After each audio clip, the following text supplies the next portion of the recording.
Here we are on Section 3 Curriculum Review for Chapter 2.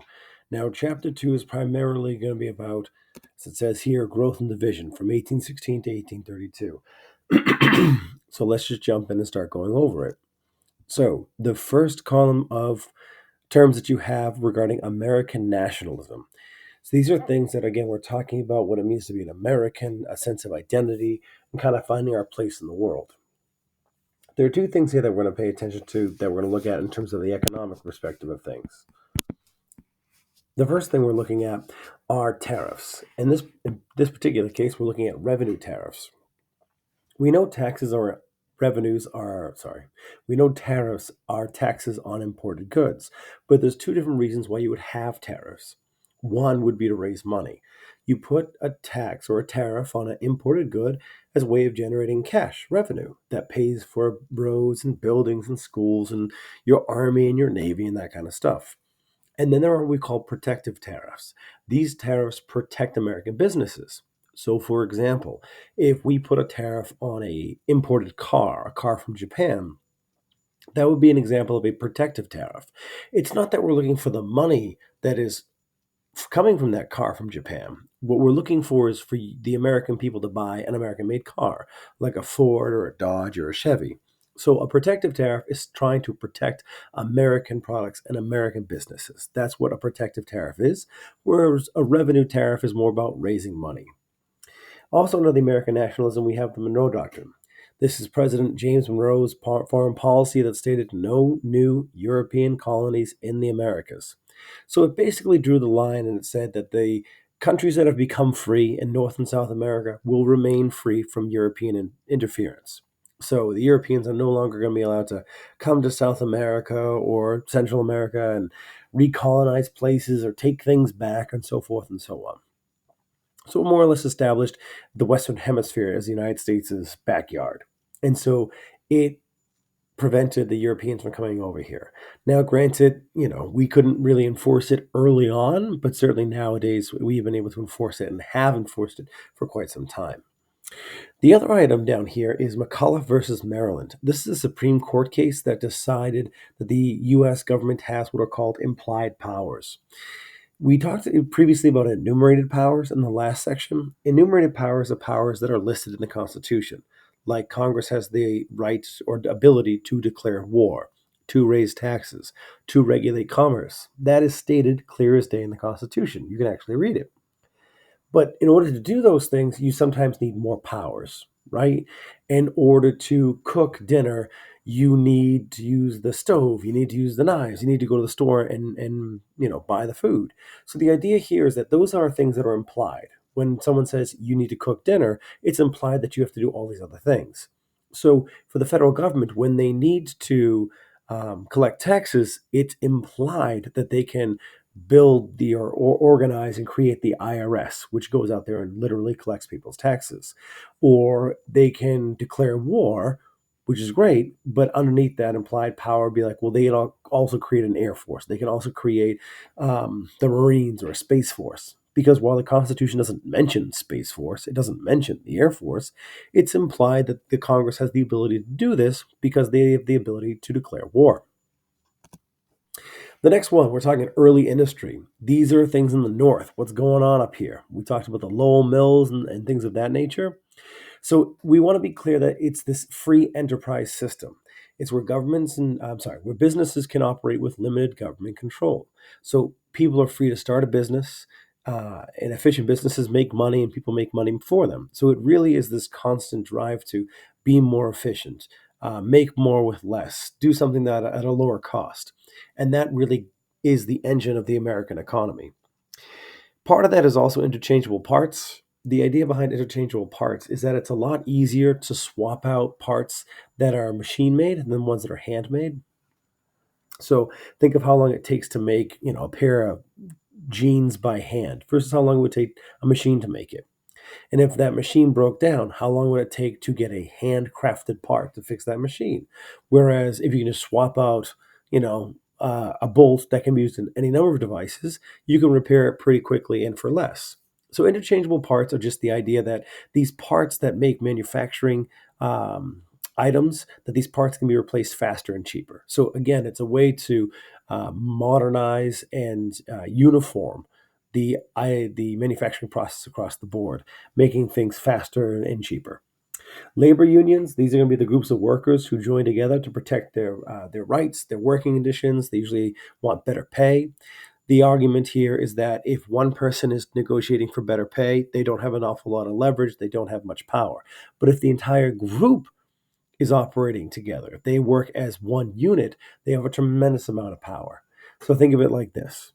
If you didn't want homework tonight, you don't have a lot of leverage. You're one student. I don't have to listen to you necessarily. However, if the entire class said, no, we all don't want homework tonight, if you give it, we're all not going to do it, I have to pay attention a little bit more. I can't give everybody zeros. The whole class would fall apart. So labor unions have that power to force better working conditions or better pay.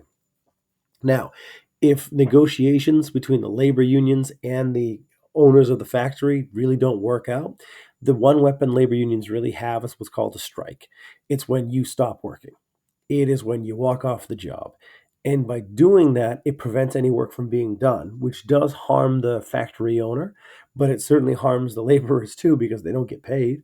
If you walk off the job, you're not getting paid. But the idea here is that, you know what? If you're looking at a strike, you're hoping that the people that are working at that factory can last longer than the factory owner if no one is getting paid and no work is getting done. That's the idea behind a strike. If we go to the land of cotton column, only one term here, and that's the cotton gin, invented by Eli Whitney. Ironically, the idea behind the cotton gin is that it was supposed to reduce the need for enslaved people down south, but instead it expands the need for them. The idea was that it could separate cotton seeds from the fiber much more efficiently, and thus you wouldn't need the manual labor of literally picking out individual seeds from the cotton ball. And that sounds like you need less manual labor. The problem is because the cotton gin was able to separate the seeds and the fibers so efficiently, so effectively, it made cotton way more profitable. And so, okay, cotton is now more profitable. So, to make even more money, you plant more cotton, which means you need more people to pick cotton. And so that's the issue that you run into. So the cotton gin, it made the processing of cotton significantly faster and ironically expanded the presence of slavery throughout the South and certainly expanded the number of slaves. Let's talk growing sectionalism, the fourth column here. Growing sectionalism, we're talking about what's going on in different areas and how countries are starting to feel more loyal to their area as opposed to the country as a whole. One of the things that's part of this is what we call favorite sons. It's just supporting your home guy. So Henry Clay ran for president. Kentucky voted for him. He was a favorite son of Kentucky. JFK is a favorite son of Massachusetts. It's just the idea that the home state of a presidential candidate usually supports that home state. They're the quote favorite son, so they get the support of their home state. Again, it usually happens. If it doesn't happen, it's not a great sign. Think of it this way. If your home state, the state that you live in, you grew up in, you worked in, you've lived in most of your life, if that state doesn't support you, usually it says something about you. Mudslinging is part of this as well with political campaigns, again, using insults and accusations against political opponents. We've seen mudslinging in modern campaigns, whether it be 2024, 2020, 2016, and you can go all the way back. But 1828 in particular, between John Quincy Adams and Andrew Jackson, was particularly bad. Uh, John Quincy Adams was called a corrupt aristocrat, which at the time was a pretty nasty slander. And Jackson was called an outright murderer, which factually may have been accurate, but still, there was some context missing there. He did kill guys, but like not a cold blooded murderer per se. That 1828 election between Adams and Jackson um, ends up resulting in, 1824 election ends up resulting in what's called the corrupt bargain. This was John Quincy Adams versus Andrew Jackson. Remember, they ran against each other twice. 1824, Adams wins. 1828, Jackson wins. The corrupt bargain was the idea that you have these guys that are running for president in 1824, but nobody gets a majority of the electoral votes. So, in the event that nobody gets the majority of the electoral votes, it goes to the House of Representatives and they decide who should win. The House of Representatives votes for John Quincy Adams, even though Andrew Jackson had more of the popular vote. Now, John Quincy Adams then turns around and makes Henry Clay his Secretary of State, which at the time was the springboard to being president. Jefferson, Madison, Monroe, um, John Quincy Adams, they were all secretaries of state and they all became president. So the idea was is like that's the spot you go to before you become president. So the corrupt bargain here is what Andrew Jackson alleged was that Henry Clay supports John Quincy Adams in the House and gets John Quincy Adams the presidency, and in exchange, Clay would become Secretary of State. That was the idea. That was the corrupt bargain, as Jackson claimed. It was what Jackson claimed. All right. What are the similarities and differences between protective tariffs and revenue tariffs? Again, they're similar in the sense they're both basically the same thing. They're both taxes on imported goods. But protective tariffs are meant to protect American or domestic industry from foreign competition, and revenue tariffs are meant to raise money. Again, if we put a tariff on Honda or Toyota, those are protective tariffs. We're not looking to make money off of that. What we're doing is trying to force Americans to buy American made cars. Whereas if we're talking revenue tariffs, we might place tariffs on trying to think of a product that is more widely used and it would be a lower tariff, something along those lines. So if we put a tariff on like a cell phone, like Samsung cell phones or whatever it is, for those of you folks that use Androids, if we put a tariff on that, it's not that we want you to buy the American alternative because there is no American alternative. We're just looking to make the money. So we put a tariff on cell phones. How did the federal government gain power during this period? The U.S. government had its power. Oh my goodness! The U.S. power had the U.S. government had its power enhanced by implied powers. I didn't finish the sentence there. My apologies. Remember these implied powers that are not explicitly stated in the Constitution, but they are implied, like the government has these abilities. So these are the power. These are the powers that at the time really get cemented in, and what Congress has. As far as the U.S. foreign policy, we're desperately trying to be neutral. Keep in mind that the United States, during Washington, Adams, Jefferson, and Madison's presidency, had all tried to stay out of the war between France and England. We desperately tried to stay out of it. We wanted to stay neutral. But by the time we get to Madison's presidency, the war had become so large and the United States has been so negatively impacted that we kind of get sucked into it. And that is the War of 1812. And then how did the U.S. acquire Florida? We signed a treaty with Spain. Spain gave us Florida. We gave Spain $5 million, and we called it a day. There's a few other parts that went into that treaty, but the big thing is this. We get Florida, they get $5 million, and we call it a day. Right? And that's the Adams-Onis Treaty. Section 2, how does free enterprise fuel industrialization? It allows for anyone, anywhere, to start a business and find a better way of making a product. If you have a good idea, and you want to make a business, you can start a business and you can make money. Think of all the products that are out there and the money people have made off them. You know, even products that you might think are dumb. The Pet Rock you think is a terrible idea, but you know what? People made money off it. The Sponge Daddy or whatever it is, the thing from Shark Tank, the little yellow smiley face thing that scrubs your pots and pans. What new inventions improve transportation? Steamboats, canals, railroads.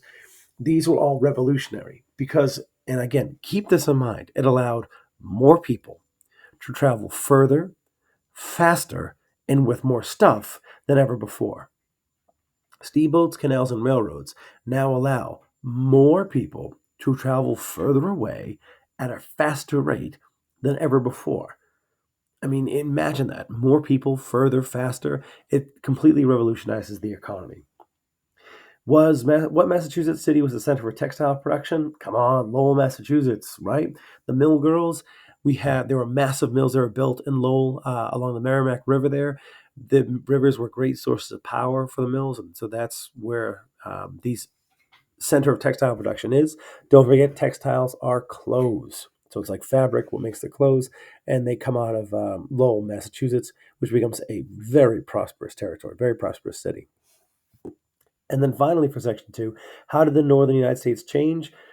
This is when we start to go from a farming and lumber and like some trading to really more of an industrial economy. So Prior to this time period, we are trading, we're doing a little bit of whaling, we're doing that stuff, right? Natural resources. Now we're building the mills, we're building the factories and rapidly expanding upon that. And so we become more industrialized. So this is when you start to see that shift from farmer to factory. And that's what's taking place in the north primarily because again, you've got the rivers, you've got the resources in the north, whereas in the south you don't quite have those resources available. A lot of times the rivers. What was the purpose of the cotton gin? Remember, it's going to separate the cotton fibers from the cotton seeds. This is going to make the Southern economy more dependent upon cotton and slavery because the idea is that you are retooling your entire economy to grow cotton, which means you need more enslaved labor to take care of the cotton. And because cotton is so profitable, your infrastructure starts being built around cotton.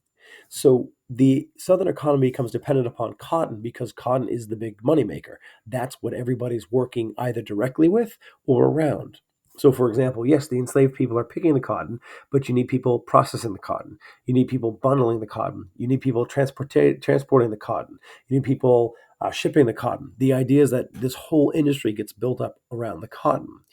If you get rid of slavery, that cotton industry is going to disappear because then you don't have anybody to literally harvest the cotton, like pick the cotton. That's the issue. So one of the reasons when the South was so reluctant and insistent that they were not going to get rid of slavery, there were social like implications there, like certainly racial implications. Like they felt they were better, they felt it was justified to enslave African Americans, but it was also their economy was built upon cotton, and cotton was only possible with enslaved labor, or so they thought. And what was life like for enslaved people in America in the 1800s? It was bad. It was worse than you think it was. You're talking about incredibly long hours, no rights, no freedom, no property, no ability to make your own money, do your own thing. Families are broken up from a very young age. You suffer violence at the hands of overseers, plantation owners, kind of at their whim. It is a brutal, brutal way to survive. And many people obviously did not, were unable to. And many people ran away and escaped north, risking their life for the chance at freedom. And that's going to be the Underground Railroad, and we'll talk about it in later sections here. Section 4. What was the goal of the Missouri Compromise? Pretty simple. The goal of the Missouri Compromise was to keep the country together. Missouri was looking to enter the country, enter the United States as a state, but as a slave state. And that would have upset the number of slave and free states. So we compromise. Maine will come in as a free state, Missouri will come in as a slave state, and it will maintain the balance between the number of free and slave states. That's the Missouri Compromise, or the Compromise of 1820. How did John Quincy Adams win the election of 1824 if he lost the popular and electoral vote? Simple. He lost the popular vote because it got split between a bunch of guys. Henry Clay, William Crawford, Andrew Jackson, and John Quincy Adams all ran for president. Nobody had a majority of the popular vote. Andrew Jackson had the largest number. Because no one had a majority of the popular vote and the vote was so divided, nobody had a majority of the electoral vote. So Quincy Adams doesn't have the most popular votes. He comes in second there. He comes in second for the number of electoral college votes. But then it goes to the House, and he's able to convince or, you know, bargain, if you will, for Clay supporters to support him instead of Jackson. So Clay's votes go for Jackson. I'm sorry, Clay's votes go for Adams, and Adams becomes president. John Quincy Adams becomes president because the House of Representatives supported him over Andrew Jackson because neither Jackson nor John Quincy Adams won enough electoral college votes to be the outright winner. Remember, the House of Representatives determines things only in a tie. So then why do we call the election of 1828 Jackson's Revenge? Simple. Jackson lost in 1824 to Adams. 4 years later, the two of them run again. Jackson wins. He gets his revenge.